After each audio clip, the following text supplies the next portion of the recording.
What's up, YouTube? It's me, LordTupperware, joined by my better half, MisterMetronome, as well as Quarter Calls from the Limited Level Ups podcast. We are here for our limited testing meeting of M21. So if you haven't watched these before, what we're going to do is just sort of like lay out all the commons and uncommons in each color, sort of see where they're at in terms of tiers, discuss their where they relate to each other. So we'll go through all the colors, and then we'll look at all the rares, and then try and see where all the cards in this entire set fit together. So starting here with white, I think top two in contention here are Basri's Acolyte and Feet of Resistance. Where are you guys at in terms of one or the other? I think Basri's Acolyte is pretty clearly ahead of Feet of Resistance for me. I had a Murica, who is one of the trophy leaders on MTGO, in my chat yesterday, and they were saying that they're taking Feet over Acolyte, which I thought was pretty interesting. Whoa. Yeah. Yeah, that's news to me. I just think Acolyte's pretty busted. Yeah. I can see Feet getting in there just because like 4 mana versus 2 mana is definitely meaningful, but I don't know. For my money, Basri's Acolyte is it also just like I was gonna say it's a plan its own, but I guess Feet of Resistance is also kind of a plan in its own. Mm-hmm. You know, just like they both want you to put a bunch of cheap creatures in your deck. Yeah, for sure. Yeah, I'm on Acolyte over Feet as well, but I would have them in the same category here. I'd put them in the same tier. And then what else are we looking at? We've got Watchdog. Where is it at? Swift Response. I'd put Chorister in that pile. Anointed Chorister. Anything else? I guess Swooper. Secure, though I think that's probably a notch below. In my opinion. Yeah. So, of these four, like, let's talk about Swift Response and how it is sort of awkward. Yes. Right? Like, it's a very powerful effect that not a lot of white decks care about. Right. Is that a fair assessment? Yeah, no, I totally agree. It also like doesn't really have many there's the Tapper, but the Tapper also isn't that great of an aggressive card. Agreed. So it's not even like you can combo them all that well. Mm-hmm. Yeah, I just don't include this card in 80% of my white decks. Yeah. Okay. So then, slightly better than that. I think one copy in an aggressive deck is not. Yeah, it's horrible. Mm-hmm. It's very good if you somehow end up in a controlling deck. So, yeah, it's hard for me to wrap my head around taking. So I think Swooper's probably the next best after these two. In power level, I agree. On power level, but I think a lot of the time you take Watchdog. Watchdog earlier, yeah, just because you need 2s, right?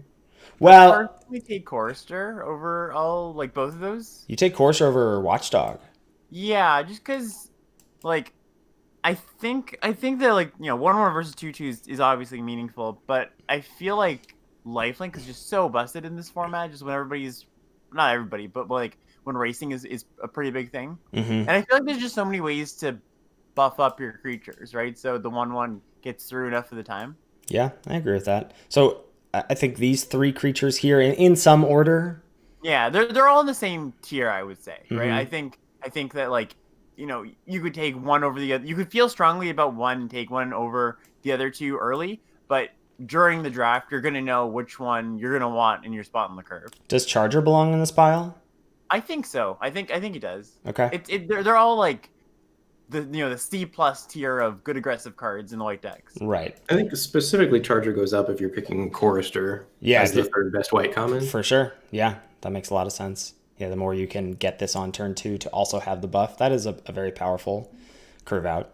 And then Swift Response here, and probably Secure the Scene is not this high. Yeah, it's not. It's like last pick material. I think. Okay. So, what are if any other? I mean, then white sort of drops off. Then I feel like it's Swift Response.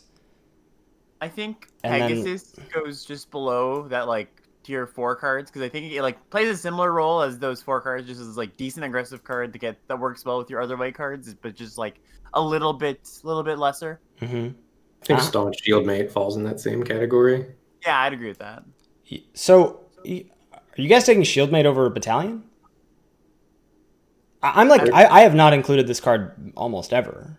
At points in the draft, I would, but like it's getting to the point where they're like so middling that you're never gonna have to make this decision early, right? Right. So I think both of them. It's like, if you have a bunch of Bastards Acolytes and Chargers and cards that really make your one drops good, I would probably take the Staunch Shieldmate. But if you're third pack and you don't really have the cards that make the really cheap cards good, then I would just take Battalion. I think Shieldmate, Battalion, and Pegasus are all the same, and they're all curve dependent picks. I could get down with that. I just think, I don't know. I think Shieldmate is a notch below these. Yeah, I can get behind that. I do feel pretty strongly that Pegasus is like close to that fourth tier. I'm fine to do like this. Yeah, that's fine too. Yeah, I agree with that. And then like they're not that different. I agree. And then like it's really just hard to know where any of these like. I like Defiant Strike a decent amount actually. I include multiple copies usually. Like in red white, it's really good because you can leverage your trick. Like you get value out of your tricks off of your Spellgorger Weirs or Hobble Fiends or whatever. I guess if you're valuing the 1/3s, then the Defiant Strikes go up as well because people are more likely to jam their 2/2s in front. Right, exactly. Mm-hmm. I think it's filler plus, right? Like I think here that's one of the big things in this format, right? It's defining the filler and the filler plus. Right. I think like, what Ben said this week on the show about like just it's about trying to turn your like D's into C minuses or whatever, D pluses into C's. So I think Defiant Strike does that a lot of the time. Like I would agree. Feel like there's So I feel like it could be in that makeshift battalion pile too. That seems high. That seems pretty high to me. Yeah, seems worse than that to me. And then I like Warded Battlements quite a bit, actually. Even outside of blue-white, I have found it like a one-of in aggressive decks to be actually pretty good. Like an Orcish Horrorflame that can block has seemed really good to me. Yeah, it's really unintuitive, but I agree. I've been impressed every time it's been on my side of the field and every time I've seen it on the other side of the field. Like, it's so weird because so many of these cards are just like, you want this body to peck in for some points, and this defender just doesn't, but... Mm-hmm. I guess, but probably a notch below? Like, I think it's in that... I think I would take Battlements. I would take Battlements over Shieldmate and Defiant Strike, personally. I think I would as well, yeah. And over anything but the first copy of Secure the Scene. Yeah, I agree with that. And then these, like, Valor Seed is good, but is the 5-drop problem. Like, there's just, like, better stuff to do. If you get it, great. If not, it doesn't matter. I think Enforcer... I'm taking the first copy of Valor Steed over the first copy of Secure the Scene in white decks. Interesting. So you want this over here? Think so? Or do you just want Secure the Scene lower? More that I want Secure the Scene lower. Okay, I'm fine with that. I mean, this seems high for Defiant Strike to me, but I don't feel that strongly about it. And then, yeah, I don't, like, Revitalize is fine in black-white, and fine, I guess, if you've got some prowessy stuff, or I guess it's better than fine in black-white. This is like a very strong piece when you've got stuff that cares about gaining 3 life, but that's basically the only time you want to prioritize this, right? Yeah, and it's weird because like it goes into that. It's like that second tier. It goes into where like Daybreak Charger, Gale Super, Alpine Watchdog is if you are in black white, and I would give credence to the card if I felt like you got into black white a lot of the time, like just as a speculation pick. Like you could pick fifth pick and be like, oh, if we end up in black white, this card's gonna be great. But I just feel like that doesn't happen enough to put it into a higher tier. Yeah, I agree. So I don't feel super strongly about ordering these in any way. Like, I guess we should talk about Enforcer not being super strong even in blue-white, I think. And Dub, I think, actually has a place. It's like just because Feat of Resistance is so strong, and because like, you put this on a 2 toughness creature and it's out of range of most things, or a 3 toughness creature and it's out of range of almost everything that doesn't cost 5 mana. So like, I'm still a little risk averse for dub. I'm pretty much only looking to include dub if I've got if I want life gain synergy or I've got seasoned Hallowblade. That's sort of like an auto win if you curve yeah. Hallowblade into dub.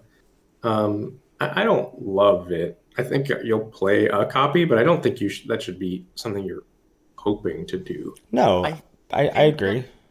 I think that dub's going to get better as the format goes on, as people stop playing like a bunch of clunky removal and less swift response makes their way into people's decks. And that makes sense. Yeah. I mean, I don't feel like it goes higher than this. I just feel like it's worth talking about. Yeah. I think I'm taking Mud over Secure this Scene almost always. Mutt over Secure the Scene. Are you main Yeah. decking this card?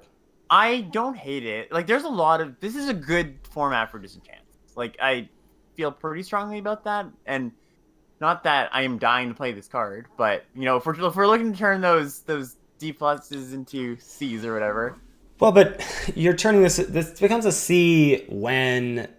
based on your opponent's deck. Based on your opponent's deck. So my problem with this is that there aren't really commons that you're happy to blow up with this, I don't think. I mean, I guess a Rousing Reed or a Dub if you see it, or a Furor or whatever, or Capture Sphere.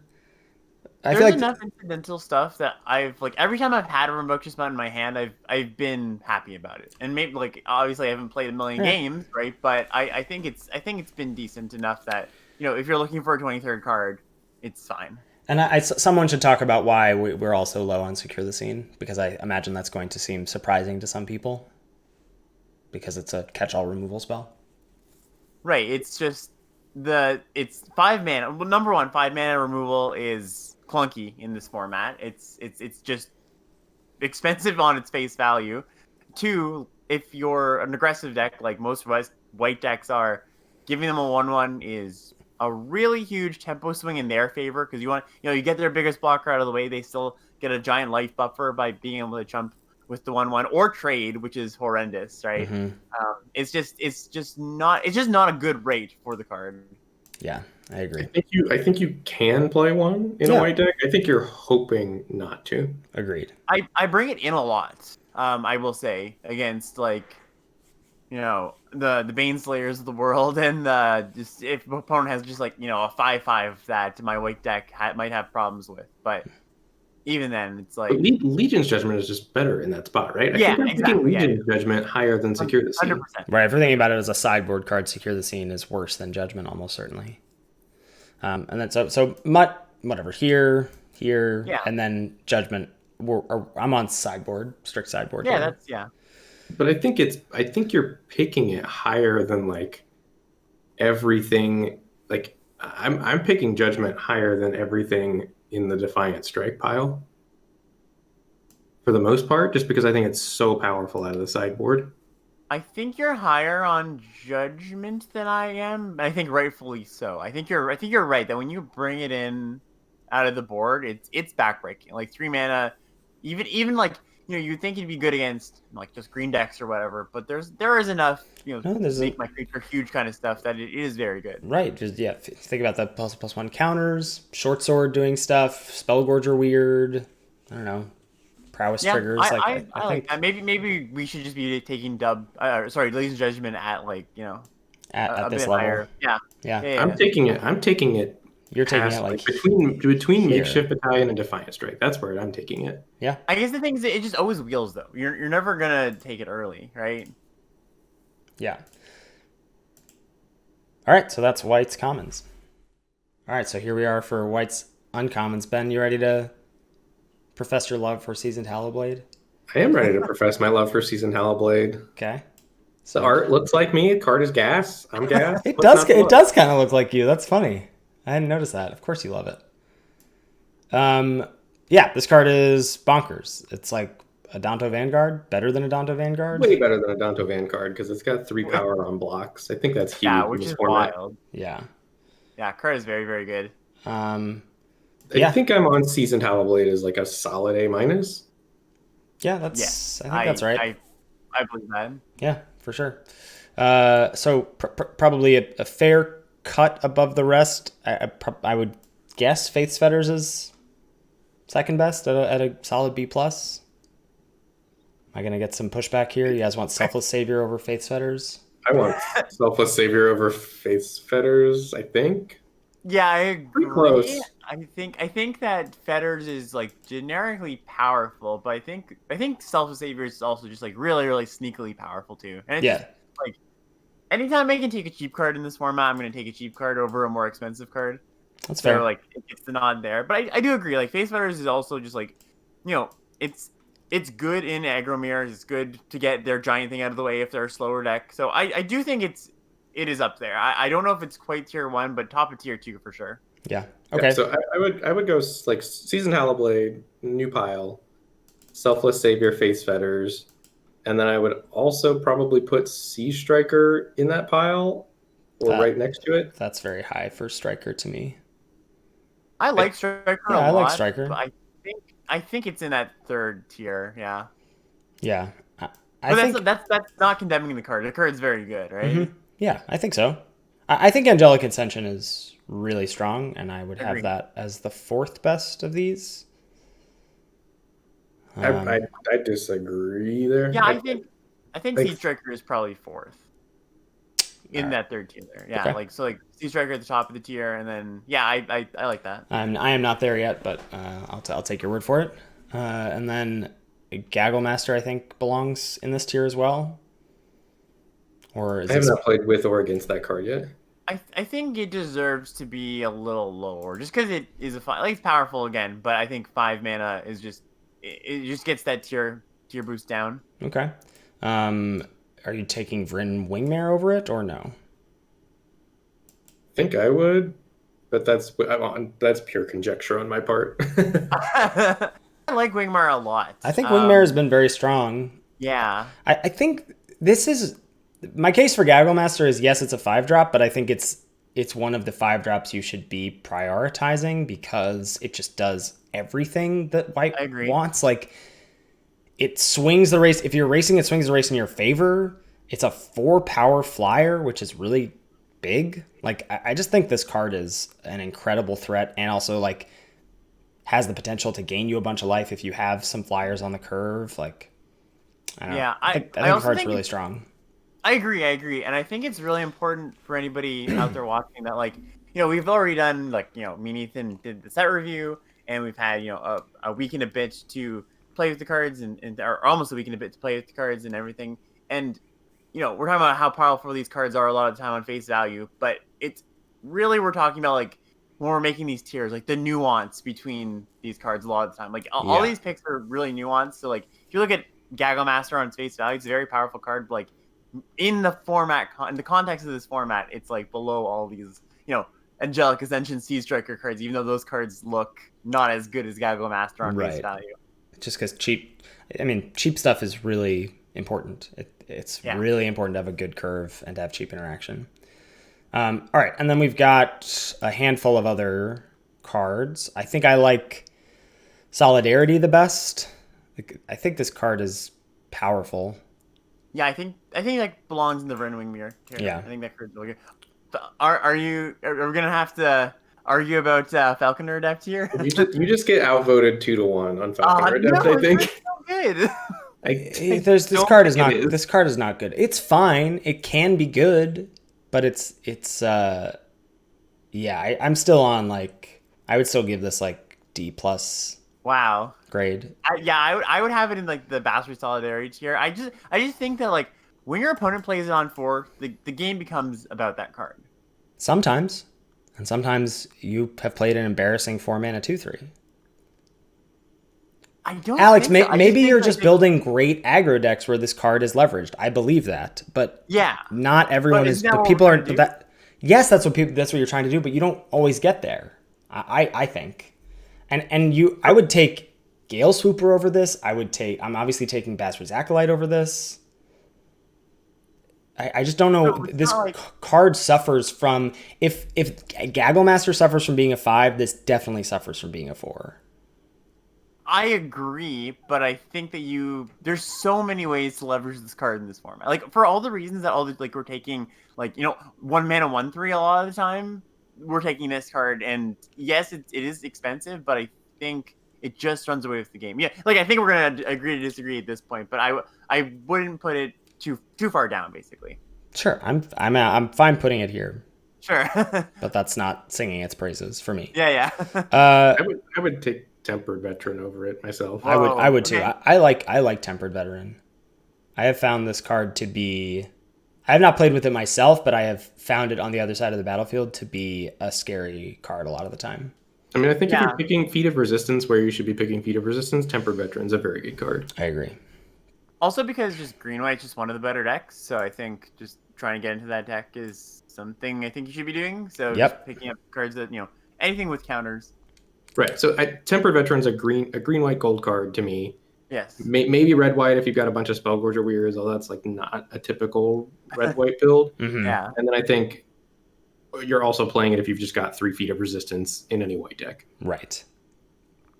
Yeah, I agree. And now we come to these three. Right. I think this pile of three, or these three, they're tricky because for different reasons. Number one, Griffin is a very, very powerful card, and when you get the deck that it's good in, it's like an A minus, right? Like when you do get that really good life gain deck with 3 Revitalize and a Tavern Swindler and another few ways to gain life, this card is excellent. But that deck doesn't come together all that often, so it's like you can speculate on it, and that's a fine thing to do. I just think that you're gonna end up in the deck that is good in so rarely, right? Mhm. And so I think it deserves to be pretty low for that, with the caveat that you're gonna see it on the other side of the battlefield sometimes and be like, "Wow, this card's busted." Yeah. I think it falls into the exact same category as the Sanctums to me. Like you're not supposed to be looking to do it, but if it falls into your lap, great, do the thing. Right. Right, yeah, I agree with that. I'm down with that. And then this card ranges from F to it just wins the game. Like Yeah, exactly. I think if we're putting Dub, in that middle tier, I think we should move this one to probably still that last tier. But I think it is worth noting that if you have Feat of Resistance and 4 or 5 Lifelinkers in your deck, this card can run away with the game very quickly. Right, Mhm. Just makes an arbitrarily large lifelink creature. yeah, I agree. I still think it's the worst Yeah, I agree. of these, I just but think I have it's I have not lost really I have lost to played. this It hasn't card. played. Yeah, Yeah. for sure. Okay, And where's Basri's Acolyte fall on this? great question. Yeah, so let's put Acolyte I think it's just under Face Fetters. just for under me. Fate's Fetters. Yeah, Yep, I agree with that. yeah. Okay.